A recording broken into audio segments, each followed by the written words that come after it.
plus précisément donc embryologie de la partie cardiovasculaire de ce qu'on doit traiter dans le cadre de ce système.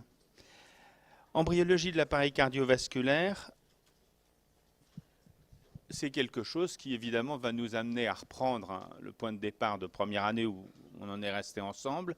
où il existe dans l'embryon un système vasculaire très primitif avec un tube cardiaque primitif, un réseau artériel avec les aortes ventrales puis dorsales, un réseau veineux intra-embryonnaire qui est représenté par le système des veines cardinales, crâniales et caudales, et annexé à cette en série sur cette circulation intra-embryonnaire, deux communications avec des réseaux extra-embryonnaires que sont la circulation ombilicale et la circulation vitelline. Si on y réfléchit bien, évidemment, ce système primitif, tout sympathique qu'il soit et tout performant qu'il soit, n'a qu'un rapport assez lointain avec l'anatomie de nos systèmes circulatoires respectifs, les vôtres comme le mien. Évidemment, la suite va être une affaire de transformation, de mécanismes de croissance, de mécanismes de différenciation, de changement de forme, d'adaptation qui vont se produire au cours du temps de façon progressive. Et là, comme dans tous les topos d'embryo que vous aurez aujourd'hui et dans un certain nombre d'autres cours pour la suite de vos études, on évoquera qu'il y a des périodes et que ces périodes, vous les connaissez d'ailleurs déjà, peuvent se résumer à premièrement, il y a une période précoce qui est une période de mise en place qui est la période d'organogénèse, ce qui vous ramène à 4e, 8e semaine du développement, si vous vous souvenez bien. Puis il y a une période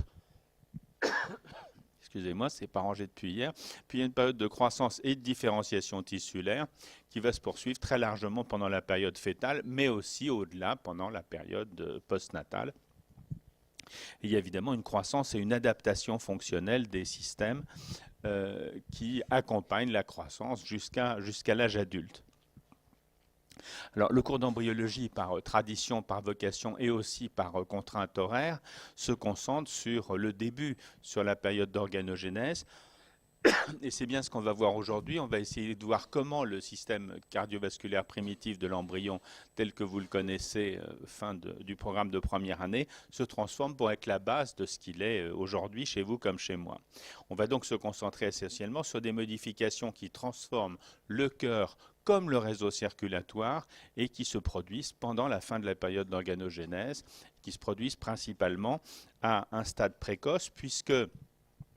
la règle est respectée, qui veut que les systèmes, les appareils les plus importants commencent à se développer relativement précocement pendant la période d'embryogénèse. Et il y a un certain nombre de tableaux comme celui-ci, que j'ai emprunté à un auteur qui s'appelait Hegel,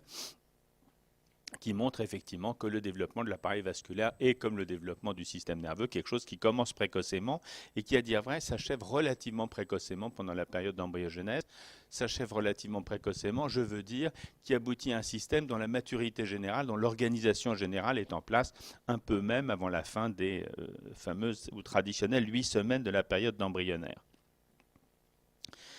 Ce que vous savez déjà, c'est que c'est très précocement que le premier système vasculaire de l'embryon apparaît, qu'on trouve décrit dans pratiquement tous les ouvrages d'embryologie en insistant sur le fait que l'élément principal du système vasculaire de l'embryon, au stade de disque embryonnaire, c'est, comme vous savez, un ensemble d'amas cellulaires qui confluent pour former un réseau vasculaire intra-embryonnaire, un réseau vasculaire dont l'élément principal, pas exclusif, mais dont l'élément principal est le fameux plexus cardiaque en fer à cheval qu'on trouve dans la région qui est ici, la région antérieure, entre guillemets, la région prépharyngienne de notre embryon au stade de disque embryonnaire. Et c'est à ce plexus cardiaque primitif en fer à cheval que sont annexés, c'est dans la continuité de ce plexus cardiaque primitif en fer à cheval que sont annexés les vaisseaux embryonnaires et notamment les deux premières aortes dorsales que l'on peut figurer ici. Alors, au plan de la structure, ce qu'on va rajouter, c'est que les éléments de ce réseau primitif sont constitués par un tube avec, au niveau de la paroi, des cellules, une paroi cellulaire simple, constituée de cellules qu'on a tendance à appeler les angioblastes, puisque ces éléments sont angioformateurs, au moins dans le principe. Ce qu'on va dire aussi, c'est que très rapidement au cours de l'évolution, et notamment pendant la période de délimitation, dont on a déjà parlé ensemble, rassurez-vous, je me souviens, donc je ne vais pas vous réadministrer le FATRA de l'année dernière sur le sujet, même si c'est un élément important et passionnant, bien sûr. Mais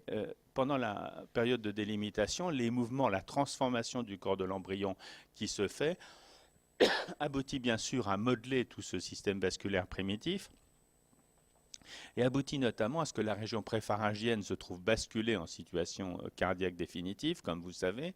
et à ce que, à partir du plexus cardiaque primitif en fer à cheval, se forme progressivement un tube cardiaque primitif qui est médian, qui est impair et qui est situé au milieu de la cavité péricardique qui se forme parallèlement à la délimitation. Ce qu'on va rajouter là, qui n'est peut-être pas d'une importance considérable pour la suite, c'est que ce modelage, cette transformation, premièrement, se fait progressivement, bien sûr, au fur et à mesure qu'évoluent les mouvements qui accompagnent la délimitation, et se fait aussi par rapprochement de deux parties du plexus cardiaque primitif, deux parties qui au début sont latérales par rapport à l'axe médian, et qui forment ce qu'on appelle souvent en embryologie, ce que vous verrez peut-être dans les traités, s'il y en a parmi vous qui ont envie de lire sur ce sujet, ce qui m'étonnerait un tout petit peu, mais enfin on ne sait jamais, soyons optimistes, qu'on appelle les tubes endocardiques primitifs. Et donc, soyez pas surpris si dans les traités d'embryologie, vous voyez qu'après le plexus cardiaque primitif, on se met au moment de la délimitation à parler non pas d'une structure unique qui est le plexus cardiaque, mais de deux tubes endocardiques primitifs latéraux, et qu'on les fait au fur et à mesure de la délimitation se rapprocher de la ligne médiane, au fur et à mesure de la transposition dorsale de tous les éléments et de l'évolution du pôle crânial bien sûr, et qu'on dit que les deux tubes endocardiques primitifs, un de chaque côté, entourés d'éléments qui sont à leur contact, et notamment du feuillet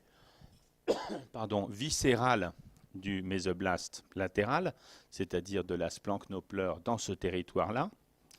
dans ce territoire de l'ancienne région prépharyngienne, se rapprochent de la ligne médiane et vont finir par fusionner les uns avec les autres pour former le tube cardiaque primitif. Pour comprendre cette forme et cette évolution, évidemment, il faut se référer au mouvement de la période de délimitation, ce qui est peut-être un peu complexe et sur lequel on va sans doute pas insister beaucoup. Je montrerai juste une diapositive dans quelques instants. Mais on va rajouter tout de suite qu'au plan des tissus, il y a les angioblastes qui constituent la bordure du plexus cardiaque primitif, qui vont avoir valeur de futur endothélium. Il y a l'épimyocarde primitif à vos souhaits, c'est-à-dire le feuillet viscéral du mésoblaste latéral, qui va avoir valeur d'épimyocarde primitif, et au sein duquel vont se développer les premières cellules cardiaques contractiles. Et donc, la notion complémentaire, c'est de dire que dans la formation ou dans l'évolution de notre tube cardiaque, dans la constitution du tube cardiaque, le feuillet splanchnopleural du mésoblaste a une importance considérable, puisque c'est là effectivement que le tissu contractile de type strié va se différencier, va se former. Puis entre les deux, les tissus qui sont essentiellement de l'eau, vous savez que l'embryon au début est extrêmement hydraté, constituent un petit territoire, une gelée cardiaque telle qu'elle a été appelée, qui va se développer un tout petit peu, qui va être bien visible sur les coupes histologiques, mais surtout qui va être à l'origine de l'essentiel de la trame conjonctive du cœur définitif. Donc 3 territoires au plan cellulaire. Plan du cours, cœur, système artériel, système veineux, ce sont les éléments essentiels qu'on va aborder ensemble, en commençant bien sûr par ce qui est le plus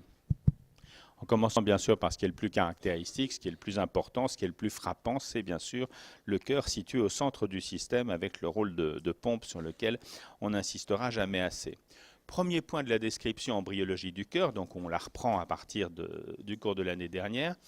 le tube cardiaque primitif. La première étape, à partir du plexus cardiogénique en fer à cheval, ou du plexus cardiaque primitif en fer à cheval, c'est la transformation, encore une fois, au moment de la délimitation, en tube cardiaque primitif. Ce tube cardiaque primitif, c'est celui qui, à la suite des mouvements de la délimitation, j'espère que vous ne m'en voudrez pas, je n'ai pas résisté à vous faire ce petit rappel iconographique ou iconologique de l'année dernière, c'est ce qui aboutit, ce qui fait que le plexus cardiaque, qui rappelez-vous au début est ici, comme on a dit, va se trouver transposé ici dans la future région thoracique, au-delà des limites du disque embryonnaire, en direction crâniale, comme vous savez. Et si on se représente même de façon très simple et très triviale les choses, on peut comprendre, on ne va pas aller dans les détails de tout ça, mais on peut comprendre à peu près comment les choses se passent dans la région. Ah, sauf que le curseur n'est pas très obéissant, pardon. Au début, le plexus cardiaque primitif est ici, en avant de la région prépharyngienne,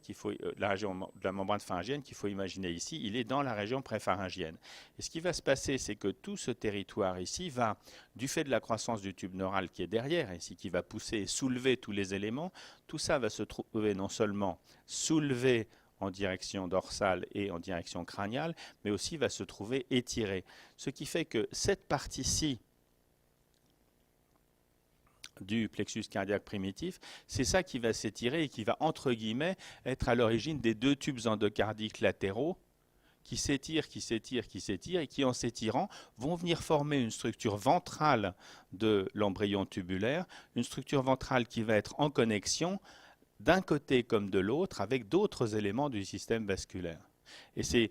à partir de schémas de ce style, par étapes, par détail, mais c'est suffisamment compliqué pour que je ne passe pas plus de temps aujourd'hui, vu le temps dont on dispose pour vous l'illustrer. C'est à partir d'une élongation comme ça et d'une fusion de ce qui était la partie moyenne ici du plexus cardiaque primitif que se trouve constitué le système d'un tube cardiaque primitif. Les deux tubes endocardiques latéraux, entre guillemets, viennent au contact l'un de l'autre parce qu'ils sont étirés et qui croissent sur la ligne médiane dans l'embryon tubulaire qui se déforme et vont venir fusionner l'un avec l'autre pour être à l'origine du tube cardiaque primitif, qui du coup se retrouve bien comme une structure médiane dans la cavité thoracique, une structure médiane et ventrale de l'embryon, à peu près à la partie moyenne de la future cavité thoracique.